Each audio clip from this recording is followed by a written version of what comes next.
Hello दोस्तों, स्वागत है आप सभी का आपके अपने परिवार मैथ्स वाटिका में। दोस्तों मैं हूं रुपेश यादव और इस वीडियो में हम लोग मैथमेटिक्स के 5 वैसे क्वेश्चंस को देखेंगे जो कॉम्पिटिटिव एग्जाम में बार बार पूछे जाते हैं। इससे पहले भी हमने इस तरह के वीडियोस को अपलोड किया है जिसकी प्लेलिस्ट का लिंक आपको इस वीडियो का डिस्क्रिप्शन में मिल जाएगा। साथ ही साथ प्ले स्टोर से मैथ्स वाटिका एप्लीकेशन को डाउनलोड करके आप हमारे साथ पेड बैच में भी जुड़ सकते हैं। वहाँ पर आपको मिलेगा मैथ और रीजनिंग का फाउंडेशन बैच, इसके अलावा एएलपी और टेक्नीशियन का मास्टर बैच जो कि अभी चल रहा है लाइव फॉर्म में। तो आइए शुरू करते हैं आज के क्लास को। देखिएगा पहला क्वेश्चन आपके सामने है, थोड़ा ध्यान से इन क्वेश्चंस को आपको समझना पड़ेगा। बोला यह है कि 108 के कितने गुणनखंड अभाज्य है। अच्छा, इस क्वेश्चन में ना अगर ऐसे पूछता कि 108 के अभाज्य गुणनखंडों की संख्या कितनी होगी तो यह अलग क्वेश्चन हो जाता। उस तरीके से भी हम क्वेश्चन को सोल्व करके आपको बताएंगे। लेकिन यहाँ क्या हमें बताना है कि 108 के कितने गुणनखंड अभाज्य है। इसका मतलब यह है कि 108 को काटने वाली, गुणनखंड का मतलब होता है काटने वाला, तो 108 को काटने वाली कुल कितनी ऐसी संख्याएं हैं जो कि अभाज्य है। तो हम इस बात का पता कैसे लगाएंगे? तो 108 को हम तोड़ेंगे प्राइम नंबर में यानी कि अभाज्य संख्या में। तो आइए अभाज्य में तोड़ते हैं। सबसे पहले 2 से इसको तोड़िए, 2 पंचे 10, 2 चौके 8। फिर आप इसको 2 से तोड़िए, 2 से तोड़िएगा 27 हो जाएगा। फिर आप इसको 3 से तोड़िए, 3 नमा 27 होगा। और फिर आप इसको 3 से तोड़िए, 3 तिया 9 हो गया। ठीक है, अब जरा गौर से देखिए यहाँ पे कि कितना अभाज्य संख्या इसमें, मतलब कितने टाइप का अभाज्य संख्या आया है। जब आपने 108 को तोड़ा तो एक तो 2 है ना, 2 बार आया है तो 2 है, और दूसरा क्या है 3 है, यानी 2 टाइप का अभाज्य संख्या आया है। जब आपने 108 को प्राइम नंबर में यानी अभाज्य संख्या में तोड़ा तो 2 टाइप का अभाज्य संख्या आया, एक 2 और एक 3। इसका मतलब यह हुआ कि 108 को काटने वाला जो है मात्र 2 ही ऐसा संख्या है जो कि अभाज्य है। लेकिन इसी क्वेश्चन में अगर यह पूछा गया होता कि अभाज्य गुणनखंडों की संख्या बताइए, क्या पूछा गया होता? अभाज्य गुणनखंडों की संख्या। ठीक है, यही कन्फ्यूजन दूर करने के लिए इस क्वेश्चन को हम यहाँ पे लाए हैं। अभाज्य गुणनखंडों की संख्या अगर निकालना होता उस केस में हमारा आंसर क्या हो जाता? तो देखिए 108 को जब आपने तोड़ा प्राइम नंबर में अभाज्य संख्या में, अभाज्य संख्या किसको बोलते हैं? जो संख्या स्वयं और एक के अलावा और किसी से नहीं कटती है। जैसे 2 से कटेगा, या फिर 1 से, इसके अलावा और किसी से नहीं कटती है। 3 और 1 के अलावा और किसी भी संख्या से नहीं कटती है। 5 हो गया, 7 हो गया, 11 है, 13 है, यह सब नंबर क्या कहलाता है? अभाज्य संख्या। तो अभाज्य गुणनखंडों की संख्या का मतलब क्या है? इसका मतलब है कि जब आप 108 को तोड़िएगा तो कितने अभाज्य संख्या में टूटेगा? तो देखिए 1 2 3 4 5 अभाज्य संख्याओं में टूटेगा। तो अगर अभाज्य गुणनखंडों की संख्या पूछता तो हमारा आंसर इस क्वेश्चन का क्या हो जाता? 5। लेकिन हमसे क्या पूछा है? 108 के कितने गुणनखंड अभाज्य है। इस केस में हमारा आंसर क्या होगा? हम देखेंगे कि कितने टाइप का बेस है। 2 टाइप का बेस है तो आंसर हमारा 2 होगा। ओके, चलिए बढ़ते हैं अगले क्वेश्चन में। यहाँ देखिएगा क्या है, बोला है एक आयत की लंबाई तिगुना बढ़ाने और चौड़ाई मूल चौड़ाई की आधी करने पर। देखिए लंबाई को क्या बोला है? तिगुना बढ़ाने पर। इसका मतलब है कि अगर पहले लंबाई 1 था तो अब नया वाला जो लंबाई होगा, ठीक है, नया वाला जो लंबाई होगा वह क्या हो जाएगा? 3 हो जाएगा। यही तो बोला है क्वेश्चन में, लंबाई को तिगुना बढ़ाने और चौड़ाई को मूल चौड़ाई का आधा, और चौड़ाई को आधा करना है। तो ऐसा नंबर लीजिए जिसको आसानी से आप आधा कर सकते हैं। तो हम चौड़ाई 2 ले लेते हैं। तो अब चौड़ाई को क्या करना है? आधा करना है। तो 2 का आधा क्या हो जाएगा? 1 हो जाएगा। अकॉर्डिंग टू क्वेश्चन जो बोला है हमने किया है। बोला है एक आयत की लंबाई को तिगुना बढ़ाने, यानी लंबाई अगर पहले से 1 था तो अब लंबाई 3 कर दीजिए, तिगुना हो गया। और चौड़ाई उसकी मूल चौड़ाई की आधी, तो चौड़ाई पहले हम 2 ले लिए, अब इसको हम आधा कर लेंगे। तो पहले वाला लंबाई चौड़ाई इधर है, बाद वाला लंबाई चौड़ाई इधर है। अब क्वेश्चन में देखिए क्या बोला है, ऐसा करने पर मूल आयत के क्षेत्रफल का नए आयत के क्षेत्रफल से क्या अनुपात होगा। यानी पहले वाले आयत के क्षेत्रफल और दूसरे वाले आयत के क्षेत्रफल का अनुपात निकालना है। तो क्षेत्रफल, आयत का क्षेत्रफल क्या होता है? लंबाई गुने चौड़ाई। तो 1 में 2 से गुना करेंगे, 2 हो जाएगा पहले वाले आयत का क्षेत्रफल। और बाद वाले आयत का क्षेत्रफल निकालिए, लंबाई गुना चौड़ाई, यानी कितना हो जाएगा? 3। तो पहले वाले यानी कि मूल आयत के क्षेत्रफल और नए वाले आयत के क्षेत्रफल का अनुपात क्या होगा आपका? 2:3 हो जाएगा। तो हमारा आंसर इस क्वेश्चन का बन जाएगा आपका विकल्प सी। ठीक है, चलिए बढ़ते हैं अगले क्वेश्चन में। यहाँ पे देखिए क्या है, हमें बताना है √5 और √7 के बीच आने वाली संख्या। जो भी नंबर यहाँ पे दिया गया है ना, उसमें से एक ऐसा नंबर चुनना है जिसका वैल्यू √5 से ज़्यादा हो और √7 से कम हो। अब कैसे निकालेंगे?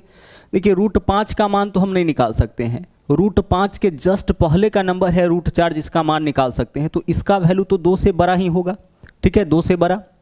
और √7 का मान नहीं निकाल सकते, इसके जस्ट बाद का नंबर है √9 जिसका वर्गमूल निकाल सकते हैं, उसका वर्गमूल क्या हो जाएगा 3, यानी कि इसका जो वैल्यू होगा 3 से कुछ कम होगा और इसका जो मान होगा वह 2 से ज़्यादा होगा। राउंड फिगर में हम लोग एक वैल्यू निकालें। अब हमें एक ऐसा नंबर चाहिए जो 2 से बड़ा हो और 3 से छोटा हो। तो 2 से बड़ा और 3 से छोटा, क्या यह नंबर 2 से बड़ा है? क्या यह नंबर 2 से बड़ा है ना? 2 से बड़ा है लेकिन 3 से छोटा नहीं है। 2 से भी बड़ा है, 3 से भी बड़ा है, तो बीच में तो नहीं आएगा। इस नंबर को देखिए 3 से बड़ा है, तो हमारा आंसर क्या हो जाएगा? विकल्प सी। यह जो नंबर है वह 2 से तो बड़ा है, 2.2/5 यानी 2 + 2/5। तो यह नंबर 2 से बड़ा है और 3 से क्या है? छोटा है, तो हमारा आंसर यही हो जाएगा। √5 है ना, तो √5 का तो वर्गमूल नहीं निकलेगा। अगर इस पॉइंट में इसका वैल्यू पता है तब तो ठीक है, नहीं पता है तो √5 से जस्ट पहले क्या आता है? √4। √4 का मान क्या होगा? 2, यानी इसका मान क्या होगा? 2 से ज़्यादा। कहने का मतलब कि इसके बीच का जो नंबर होगा उसका मान 2 से ज़्यादा होना चाहिए। तो 2 से ज़्यादा वाला, तो यहाँ पे देखिए 3 ऑप्शन है, एक ऑप्शन हटा दिए। √7, अब √7 का मान नहीं निकाल सकते हैं, करीबी नंबर है √9 जिसका मान निकाल सकते, तो √9 का मान 3, यानी इसका वैल्यू 3 से कम होगा। तो 3 से कम वाला कौन सा ऑप्शन है? विकल्प सी है ना। 2 से ज़्यादा और 3 से कम वाला ऑप्शन विकल्प सी है। विकल्प सी हमारा यहाँ पे आंसर हो जाएगा। आगे चलिए अगला क्वेश्चन देखिए, यहाँ पे क्या बोला है? 60 डिग्री केंद्रीय कोण वाले किसी वृत्तखंड का क्षेत्रफल a है और वृत्त की परिधि c है, तो a किसके समान होगा?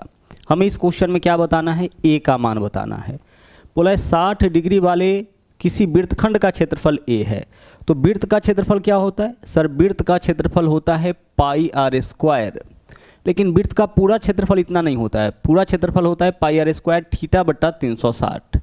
और जब हम लोग पूरे वृत्त की बात करते हैं ना, पूरे वृत्त की बात करते हैं, उस समय थीटा का वैल्यू 360 हो जाता है। तो यहाँ थीटा के जगह भी हम लोग 360 लेंगे, तो 360 से 360 कैंसिल हो जाता है, तो सीधे हम लोग क्या लिख लेते हैं? πr² लिख लेते हैं। जबकि क्या होता है? πr² θ/360। तो हम 60 डिग्री केंद्रीय कोण वाले वृत्त का क्षेत्रफल निकालेंगे। कैसे निकालेंगे? हम निकालेंगे πr² थीटा, तो थीटा की जगह कितना हो जाएगा? 60 डिग्री, और बट्टा में क्या रहेगा? 360। और इसके क्षेत्रफल को किससे दर्शाया है? इसके क्षेत्रफल को a से दर्शाया है, तो यह वैल्यू आपका किसका हो जाएगा? a का हो जाएगा। ठीक है, आगे चलिए। 60 डिग्री केंद्रीय कोण वाले किसी वृत्तखंड का क्षेत्रफल a, तो 60 डिग्री केंद्रीय कोण वाले वृत्तखंड का क्षेत्रफल यही होगा आपका। अब आगे वृत्त की परिधि, अच्छा यहाँ देख लीजिए, वृत्तखंड नहीं बोला है, वृत्त, पूरे वृत्त की परिधि c। तो वृत्त की परिधि क्या होता है? वृत्त की परिधि होता है 2πr। तो 2πr को किससे दर्शाया है? c से दर्शाया है। ठीक है, हमें इस क्वेश्चन में क्या बताना है? a किसके समान है? a का मान बताना है। तो a का मान कब निकलेगा? जब हम लोग r का वैल्यू पुट करेंगे। और a का जो मान है वो किस फॉर्म में है? c के फॉर्म में है। तो देखिए यहाँ से हम लोग क्या करेंगे, r का मान क्या हो जाएगा? c/2π। यहाँ से तो हम निकाल सकते हैं, r का वैल्यू क्या हो जाएगा? c/2π। r का मान निकालना है तो r को इधर छोड़िए, बाकी को इधर ले आइए। तो जहाँ भी हमें r मिलेगा वहाँ पे हम लिख सकते हैं c/कितना? c/2π लिख सकते हैं। अब आप a का मान यहाँ से निकाल लीजिए। देखिए πr², ठीक है, थीटा 60 से काटिए, इसको कितना हो जाएगा? 6 बार में कटेगा, तो नीचे में 6 है। अब पाई है ना, तो पाई के जगह पाई रहने दीजिए। यहाँ पे देखिए इससे काटिए, इसको कितने बार में कटेगा? 6 बार में। r² है, πr²/6 है, तो πr², r का मान क्या है? c/2π। तो c/2π का स्क्वायर करेंगे तो क्या हो जाएगा? यह हो जाएगा आपका c/2π। ठीक है, c/2π गुना c/2π, यही तो होगा। r², तो r का तो वैल्यू यही है c/2π। तो r² मतलब इतना गुने इतना, और बट्टा में क्या है? 6 है, तो नीचे में हम 6 भी लिख दिए। बस इसको सोल्व करिए, आंसर आपका आ जाएगा। देखिएगा यहाँ से पाई से तो एक पाई कैंसिल कर लेते हैं, इसके अलावा बाकी कुछ नहीं कटेगा, तो गुना करके लिख लीजिए। c गुना c ऊपर में हो जाएगा c², बट्टा में देखिए 6 दूना 12 दूना 24, और एक पाई भी आपका बचा हुआ है, तो c²/24π। c²/24π विकल्प बी जो है वह आपका यहाँ पे इस क्वेश्चन का सही आंसर हो जाएगा। ठीक है, चलिए बढ़ते हैं अगले क्वेश्चन में। अगला क्वेश्चन देखिए नंबर 5। यहाँ देखिए क्या बोला है, एक बेईमान दूध वाला 20 रुपये प्रति लीटर में दूध खरीदता है। देखिए दूध कैसे खरीदा है? 20 रुपये प्रति लीटर में खरीदा है। ठीक है, और 1/3 पानी मिलाया। अच्छा, 1/3 पानी मिलाने का मतलब क्या है कि अगर पहले से इसके पास 3 लीटर दूध था तो अब उसमें 1 लीटर यह पानी मिलाएगा। 1/3 पानी डालने का मतलब कि अगर 3 लीटर इसके पास पहले से दूध था तो अब उसमें 1 लीटर पानी मिलाएगा। तो पहले वाला मात्रा बताइए कितना है, 3 लीटर, और भाव क्या है 20, तो 20 या 60 रुपया यह इसका हो जाएगा क्रय मूल्य, यानी कि कॉस्ट प्राइस। कॉस्ट प्राइस इसका कितना हो जाएगा, 3 लीटर दूध है इसके पास, 20 रुपया प्रति लीटर के हिसाब से 60 रुपया हो जाएगा। अब क्या किया है, अब जो है 1 लीटर पानी मिला दिया है, तो अब दूध का मात्रा कितना हो गया इसके पास 4 लीटर, और मिश्रण को बेचा है 25 रुपये प्रति लीटर के हिसाब से, तो 4 गुना 25 यानी मिश्रण का भाव कितना हो जाएगा 100 रुपया। ठीक है, तो विक्रय मूल्य कितना प्राप्त होगा इसको 100 रुपये। 60 रुपये का वस्तु था, लागत मूल्य इसका 60 था और इसको आ रहा है 100 रुपये। बोला उसका लाभ कितना, तो लाभ प्रतिशत निकालने का फॉर्मूला तो आपको पता है, ऊपर में हम लोग लिखते हैं लाभ, तो 60 का वस्तु है 100 में बिक रहा है, तो लाभ कितने का हो जाएगा 40 का। बट्टा में लिखते हैं क्रय मूल्य, जब भी प्रतिशत लाभ निकालना होगा तो बट्टा में क्रय मूल्य ही लिखिएगा, और प्रतिशत के लिए 100 से गुना। ठीक है, चलिए बस इसको सोल्व करेंगे, आंसर आपका आ जाएगा।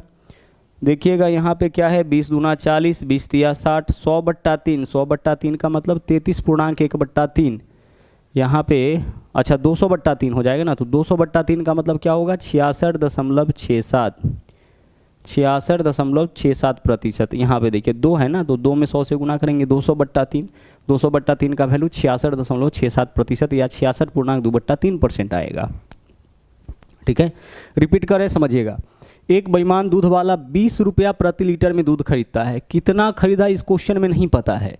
क्वेश्चन में जब आगे बोला कि 1/3 पानी मिलाया, तो अब यहाँ से हम मान लेंगे कि पहले इसके पास 3 लीटर दूध था। ठीक है, पहले कितना इसके पास था 3 लीटर दूध था।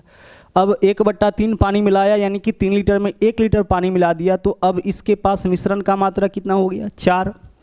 खरीदा था 20 रुपये प्रति लीटर के हिसाब से, तो 3 खरीदा है, तो 3 गुना 20 60 रुपया हो जाएगा इसका लागत मूल्य, और बेचा है 25 के हिसाब से, तो 4 गुना 25 100 रुपया हो जाएगा विक्रय मूल्य। क्रय मूल्य पता है, विक्रय मूल्य पता है, तो इसके बेसिस पे हम लोग प्रतिशत लाभ और हानि दोनों निकाल सकते हैं। हानि निकालना होता है तो क्या करते हैं, हानि बट्टा क्रय मूल्य गुणे 100, और लाभ के लिए लाभ बट्टा क्रय मूल्य गुणे 100। लाभ कब होगा, जब वस्तु को ज़्यादा में बेचा जाएगा, कम में खरीदा जाएगा, और हानि कब होती, जब वस्तु को कम में बेचा जाता।